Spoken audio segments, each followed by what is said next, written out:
Number 15. The Forbidden Suitcase. In July of 2016, a construction worker was hard at work repairing the roadways of Interstate 985 in Gwinnett County, Georgia. He suddenly needed relief himself, so he went about 80 yards into the woods to do the deed.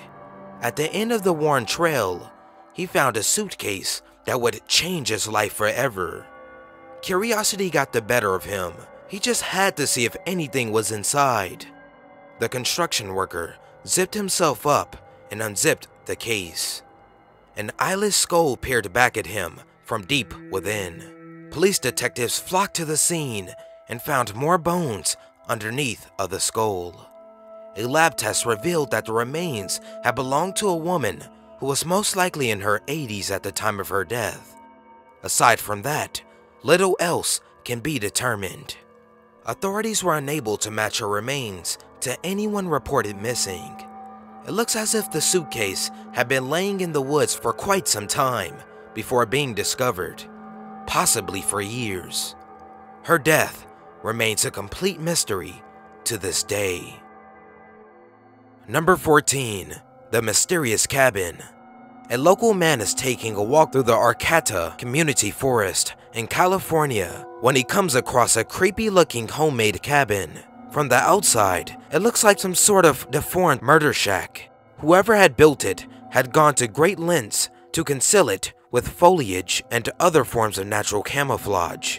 In fact, the homemade structure is so well hidden that it can barely be seen from 100 feet away. Inside of the cabin is a single well-organized living space that has a bookshelf, a pantry, water purifying supplies, and an old typewriter that they use to make a to-do list for future renovations. If these documents were correctly dated, then someone had been keeping this shack well maintained for the past 6 years. The person reported this discovery to the authorities, and they posted an order of evacuation on the front door. Whoever had made this building had only a few days to take all of their belongings and leave.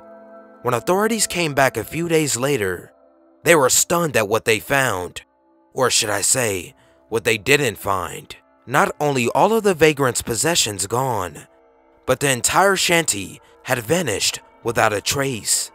Somehow, they had been able to dismantle the dwelling and move it out piece by piece without leaving a trace behind. Amazingly, there were no tire tracks or any other sign that this person had used heavy machinery while doing so. The only thing left was a circle with a crooked arrow, the international symbol of the squatter. Number 13. The Outdoorsman. In 1986, 19-year-old Christopher Knight abandoned civilization in favor of living deep in the woods of Maine. On that day, he passed by a random hiker, and the two politely exchanged hellos. It would be the last conversation he had with another human being until he was caught by police in 2013. By then, he was 46 and had made quite an impression on the local townsfolk of North Point. For years, he had been regularly breaking into homes and stealing whatever he could. Clothing, food, batteries, alcohol, camping gear, and propane tanks were the items he stole the most. Non-profit campsites and seasonal homes were his two favorite targets, but he would not hesitate to break into homes while people were away at work. His legend only grew as decades wore on. The North Point Hermit, as he soon became known as, committed over 1,000 burglaries and became an almost mythological presence. His fearful grip on the community became so bad that they would leave food out for him in the colder months. If you didn't leave food out for him, then he would come into your home. For as many home robberies as he's committed, the North Point Hermit was always careful to never leave a trail back to his lair. Likewise, he never burnt a fire because he didn't want anybody to see the smoke, instead choosing to bury himself under piles of sleeping bags, lying motionless in the frigid 10-degree winter weather. As hard as he tried, however, he would eventually get caught.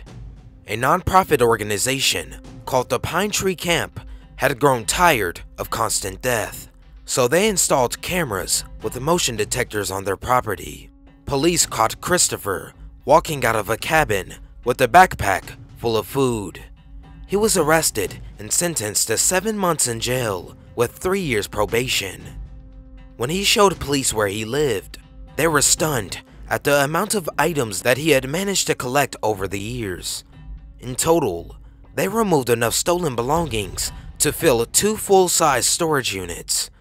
While these were mostly ordinary household items, they nevertheless represented the collective terror of an entire town. For 28 years, residents had felt constantly watched and otherwise stalked in their very own homes by an unknown intruder. The police themselves were thoroughly unnerved as they sifted through an assortment of old labels from a dark period of local history. Number 12. The Hooker's Headstone. In 2005, a homeless man who goes by the name Riverwolf is wandering around deep in the woods of Santa Cruz, California, when he steps over a patch of land that feels different from the rest of the world. He kneels down and brushes some thickets aside to reveal an old tombstone with a woman's name on it. She had died in 1898 at the age of 21. Her name was Mary Holmes. The tombstone contained no other information besides these 3 basic facts. It did not say that she would be missed, or that she was loved, or even what year she had been born. From the looks of things, someone must have stolen it and thrown it on the ground years ago. It was a creepy discovery for sure, but since Riverwolf had seen a lot of strange things out in the woods, he didn't think much more of it until 7 years later in 2012.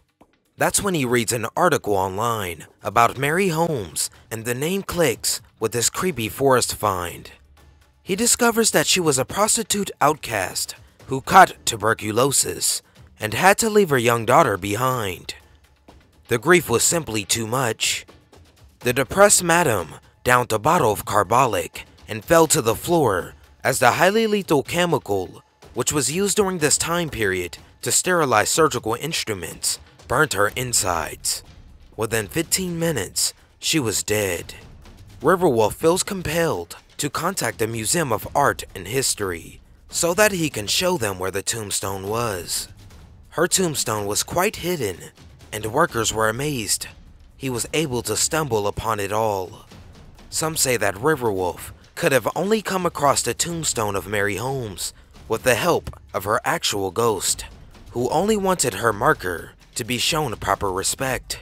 It is now on display at the museum. Number 11. The Black-Eyed Ghost Child. 7-year-old Christine Ann Darby was playing outside of her home in Walsall, England, when she was abducted by a dangerous man named Raymond Leslie Morris. The notorious pedophile murderer strangled her with his bare hands and left her in a field.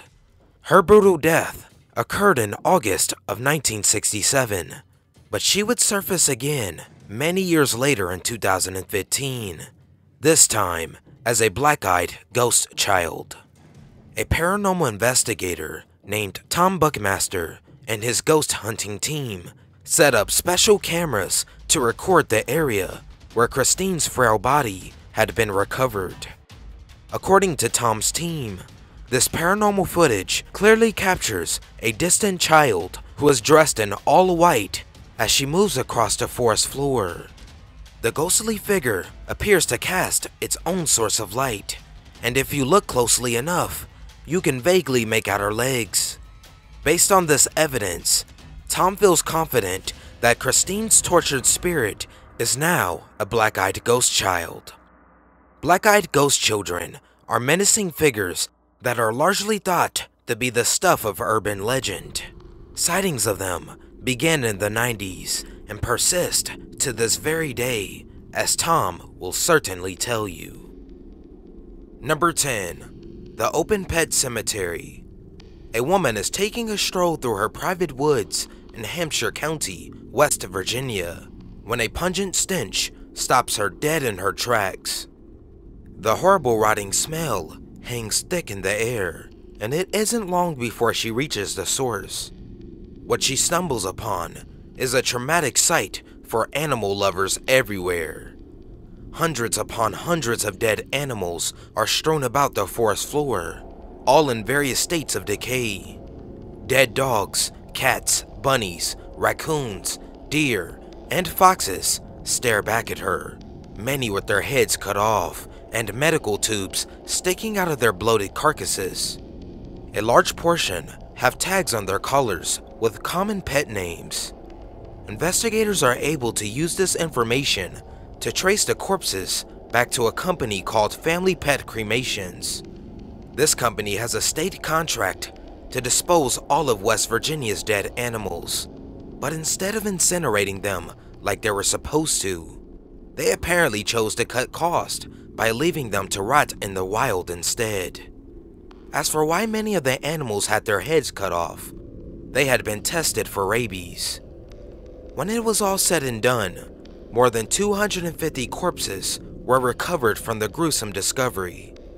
Over 4,000 pounds of rotten animal flesh had to be removed, but that's not all.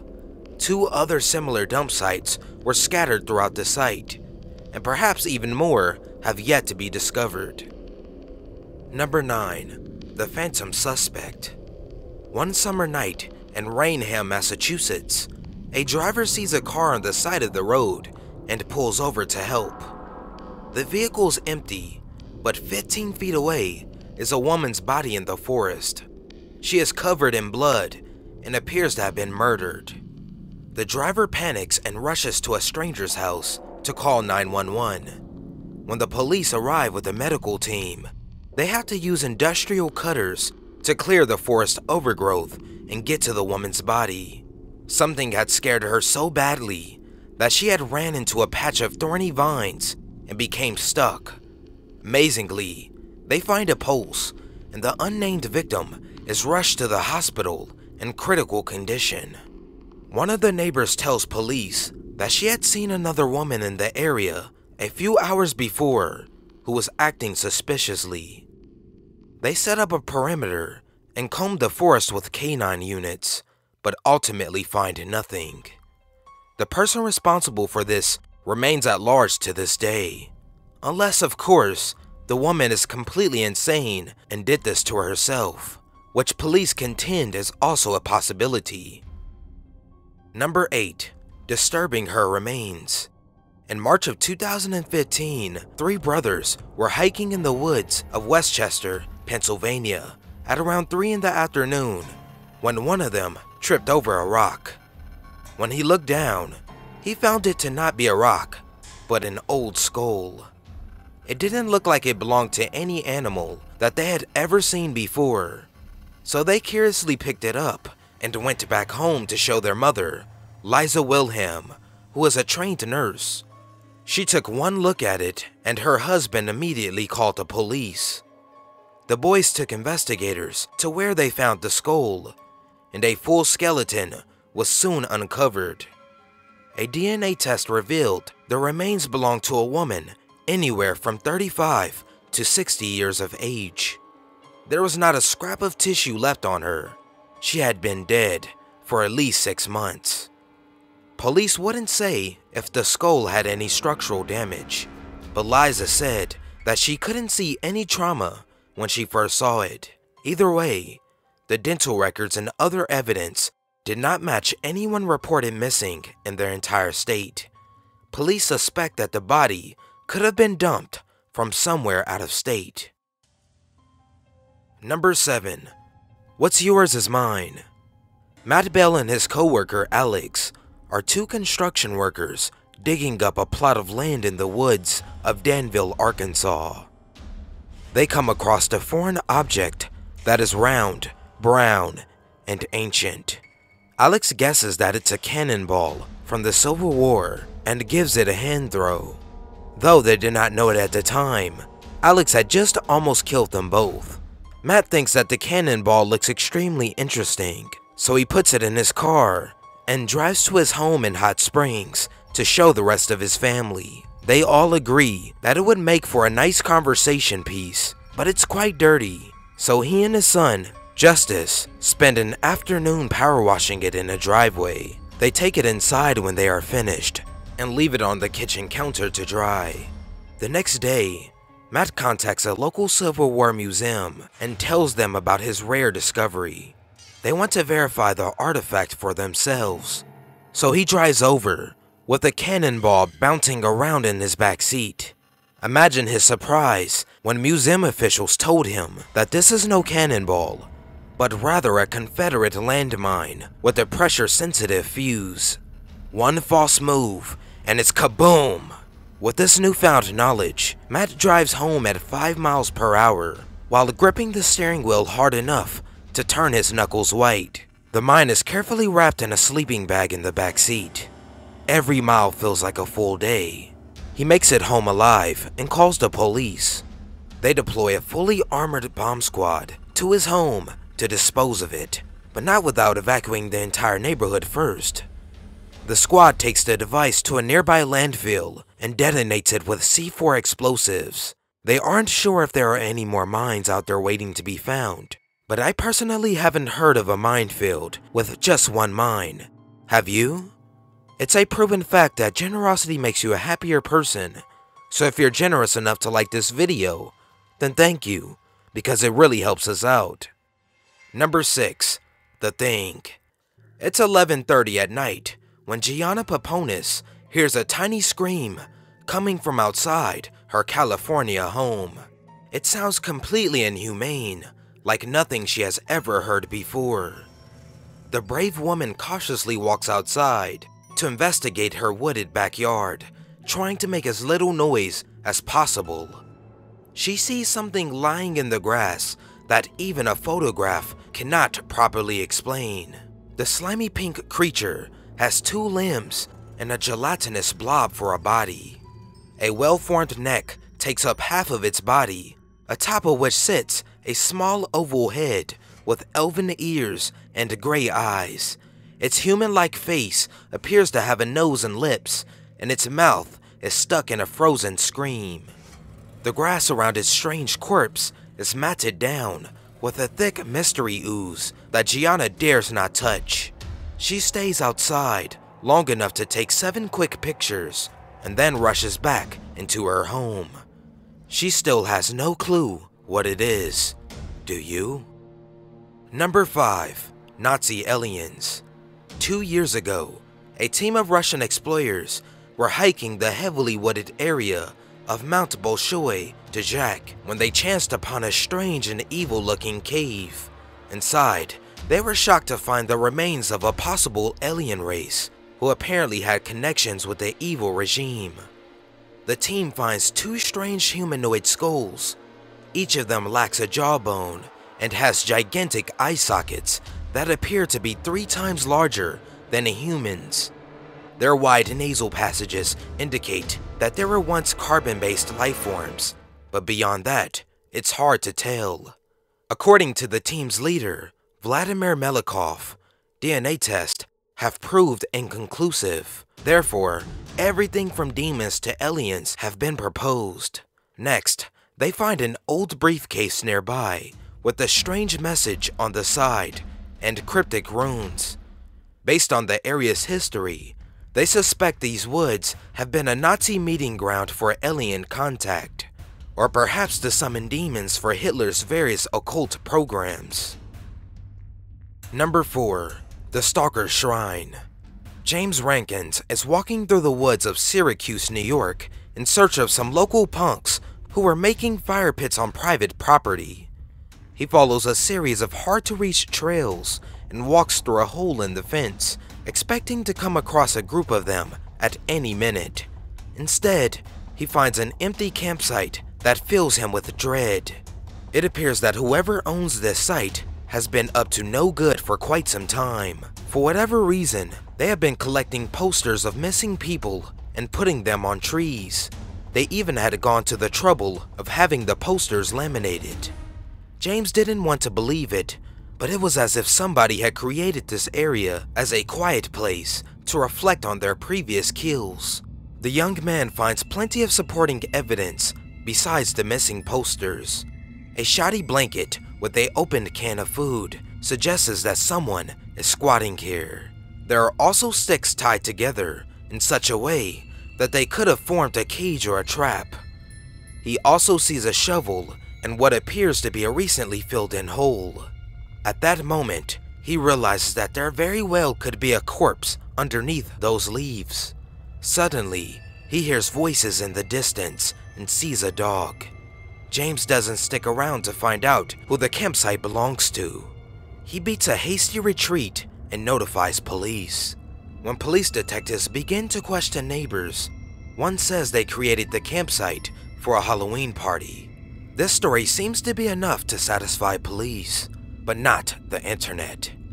According to James, the supposed Halloween decorations have been up since August, and they continue to remain there well past Halloween. Could his neighbors still be using them as a shrine for murder worship?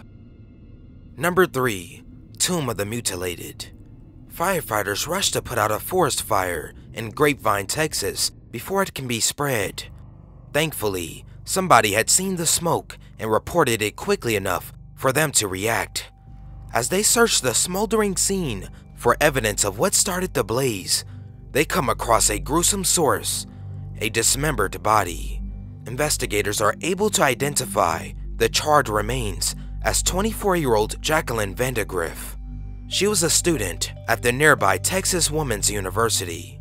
They began to piece together her last known whereabouts and learned that a night before the fire, she had met a 30-year-old exercise coach named Dean Bryant at a local bar. Surveillance footage shows the two leaving together with a third friend. Her cell phone GPS coordinates put her in Dean's house on that same night. When they search Dean's house, they find Jacqueline's purse and the garbage. He is now being held on $1 million bond on capital murder charges. Interestingly enough, he had been arrested for trespassing and stalking a different woman 1 week before the murder. Number 2. Forest Beast. On the border of India and Bangladesh lies a dense mangrove forest that is home to all sorts of fierce wildlife, namely 500 hungry tigers. This large tiger population is responsible for attacking at least 60 people every year. They even sneak into villages from time to time. In fact, a tiger once burst through the walls of a bamboo hut and snatched an 83-year-old woman. In 1997, Jamal Muhammad entered the forest in search of wild game to feed his family. Unfortunately for him, a wild tiger was doing the same. The ferocious beast pounced on him and clawed at his legs so that he couldn't run away. Then it dragged him 10 feet underwater, which is a common strategy tigers use to kill prey. Jamal fought back and somehow managed to kick himself free. He desperately swam as far down into the water as he could and then surfaced. The tiger was nowhere to be found. A passing boat picked him up. His tiger troubles, however, were far from over. 10 years later, he went into the forest again, this time looking for firewood to keep his family warm. A nearby tiger was laying in the tall grass at the edge of the forest, getting some sun. It noticed Jamal and went into an aggressive posture, ready to pounce. The two roared at each other for at least half an hour in a test of wills. Jamal was obviously much weaker than the tiger, but his brave stance made the wild beast reluctant to attack. When Jamal's wife came back with an angry mob, the tiger made a quick retreat and Jamal narrowly escaped. Number 1. Demolition Man.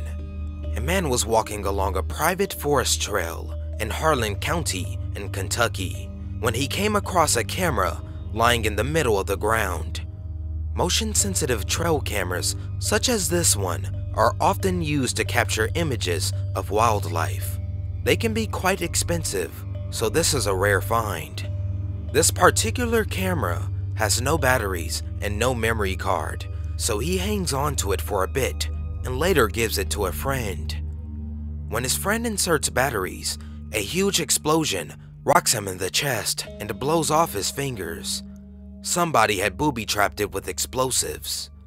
Police investigate the trail and find another camera rigged to explode. Somebody had used an empty shell casing, hot glue, coins, copper wire, and gunpowder to modify the camera so that it would detonate as soon as a battery was installed. They are able to trace the cameras back to one man, Mark Sawwaif. Mark Sawwaif is a loner in his late 30s who the local townspeople consider a dangerous genius. When they search his house, they find copper wiring in the trash, shotgun shells that had been cut down, black powder, and a note that reads, "Broken camera for a broken soul." Apparently, Mark had grown tired of having his cameras stolen, so he had rigged them with explosive devices to punish the would-be thief. He either hadn't considered an innocent person coming across the camera, or he just didn't care. He was a urologist with access to painkillers and a history of selling them, so perhaps pills were clouding his judgment at the time. Despite this circumstantial evidence, Mark does not admit to anything. Police don't have enough evidence to charge him with any crimes, but they suspect he knows more. They can do little more than give him a trial date and a preliminary hearing to learn more. Within that time, however, Mark would strike again. Police soon learned that Mark was up to his old tricks again, setting explosives in the woods. They set up a perimeter and sent in a search team to find him. When they finally come across Mark later that evening, he is far from cooperative. After a brief standoff, he lunges for an officer's gun in a last-ditch effort to get away. He is riddled with bullets and slowly dies in the leaves. Although the immediate threat may be over, Mark's handiwork still lives on. Police now find themselves left with the daunting task of checking every trail camera in the woods for explosives. It's almost impossible to find them all, and on top of that, who knows what other traps the madman could have left out there. Perhaps years later, Mark will have his revenge. Hey guys, thanks for watching this video. Don't forget to give it a thumbs up, and also go check out my channel MaddMike if you would like to hear scary stories and even more countdowns and strange mysteries. Also, check out my newest video, 10 Shocking Craigslist Murders, especially if you are planning to meet anybody off Craigslist. After watching this countdown, you may have to think twice.